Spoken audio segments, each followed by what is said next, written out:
girls, boys, and gods of the voids, it is I, CKCat, back at you again with another video.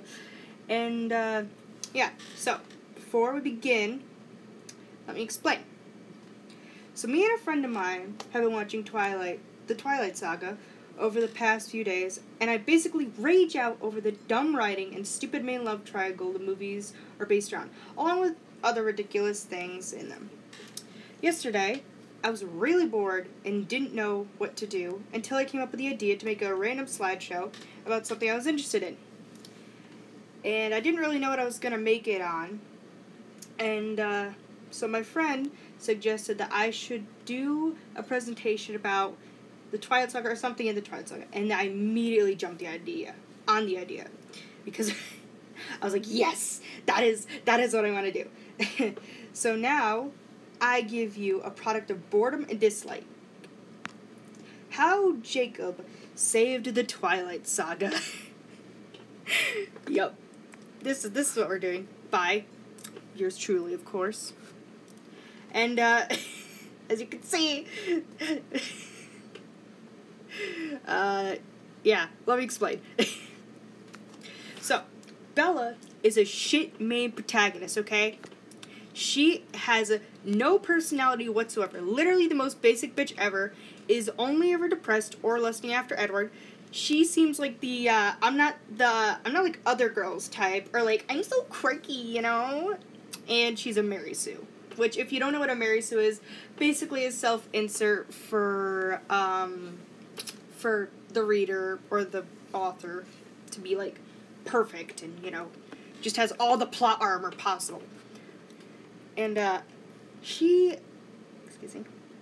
plays with Jacob's emotions, aka kisses him even though she's fucking engaged to Edward. Like, are you kidding me? Like, for real, bitch? Edward. Okay, so now we're on to Edward. Edward is also a piece of shit main character. He's a huge fucking creep to Bella, especially in the beginning, like in just Twilight, the first movie. He stared at her when he first, like, saw her, but I mean, that's because of her scent, but, like, God, that was fucking weird. He snuck into her bedroom and watched her sleep without her consent or her knowing. Like, they weren't even dating. He just was being a fucking creep.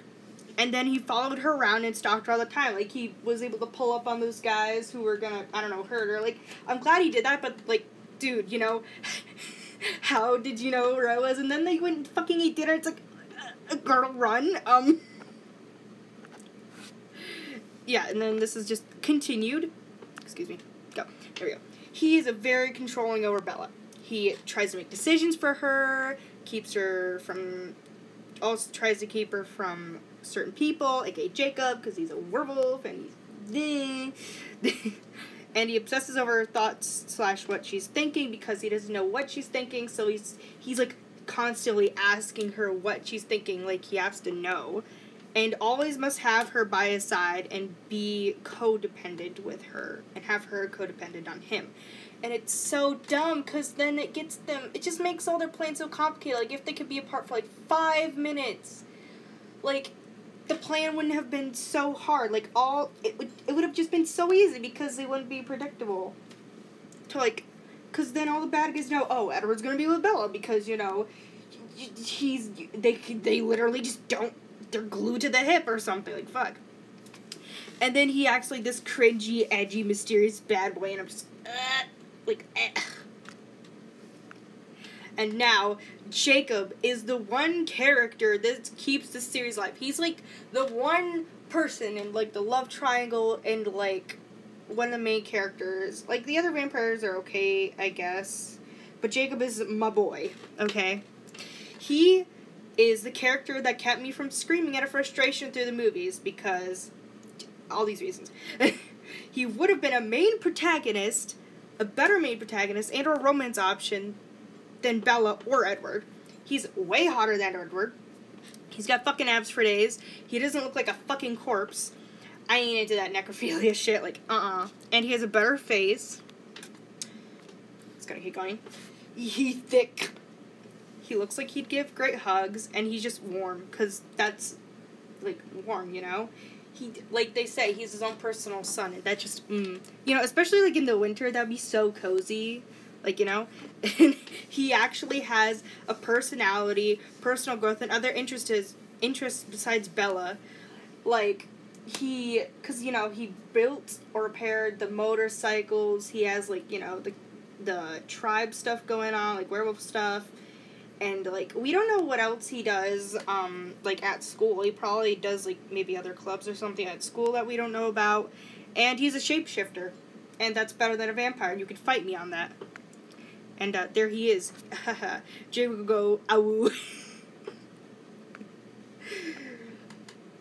So, in conclusion, alright, both main characters are 2D, predictable, and the epitome of a Wattpad wet dream.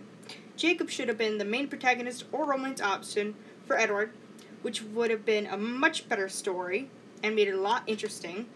And the only thing about Jacob is that he represents a child, basically making him a pedophile, which just, they massacred my boy on that one. But that's Stephanie Meyer's fault, along with this catastrophe book series called The Twilight Saga. So, I'd like to thank everyone for coming to my TED Talk. I hope you enjoyed this video, because I had a lot of fun making it, and, I'm thinking of making maybe more of things like these, but making more pictures and not, like, walls of text, because that's really annoying to look at. But yeah, I will see you all in the next video, so I hope you're having a good day or night, wherever you're at, and I'll see you in the next video. Okay, bye-bye!